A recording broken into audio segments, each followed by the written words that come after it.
Hi folks, this is the photo of the Sherwood Glen Pond with some of the trails that go around it and through the woods.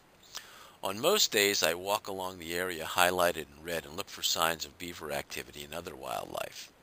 Here I'm standing on a road looking across the upper pond. In the foreground you see the dam, and just beyond that you see the very top of the lodge that was used by the beavers up until last spring when the rising pond level prompted them to begin work on a new lodge on the far side of the pond. If you look just over the right portion of the old lodge, you can see the new lodge in the distance. And if we continue walking around the pond, we can get a closer look at the new lodge and the area just to the right of it, where, for 2 days running, I've arrived just in time to see a beaver carrying plant material back to the lodge.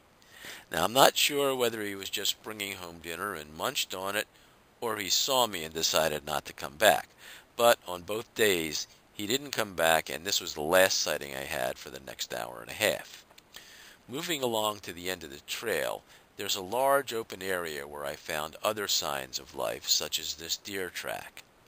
As I examined it, out of the corner of my eye I caught some movement, and unlike the deer and a turkey from the other day, this little guy was a captive photographic subject for a little while. After a short inspection, I released him and headed home. Along the way, I noticed the stump of a dead tree and couldn't help but think about the profusion of life springing up from the rotting wood. Moss and lichen covered the top, sprouts were growing all over it. Bacteria, fungus, and bugs of all kinds were turning the dead cellulose into new life. But there's an additional curiosity here as well.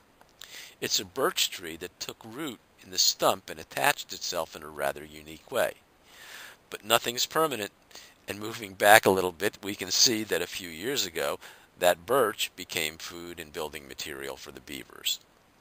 Earlier this spring, the beavers used the trees in this area for building and for food. When you glance at it, it looks like nothing more than a bunch of dead trees felled by busy beavers. But if you take a closer look at this one stump, you can see that the cycle of life has started again, and there's a community springing up in the wake of what might be called beaver damage. It's amazing to me that the same teeth that can gnaw through huge trees can also delicately and precisely strip away tender, tasty bark that they love so much. And when the beavers are done chopping and dining, a bustling community springs up. Some people can't figure out why I can sit and spend hours sitting in one spot and just looking at things like this. They see some trees, plants, and a dead stump.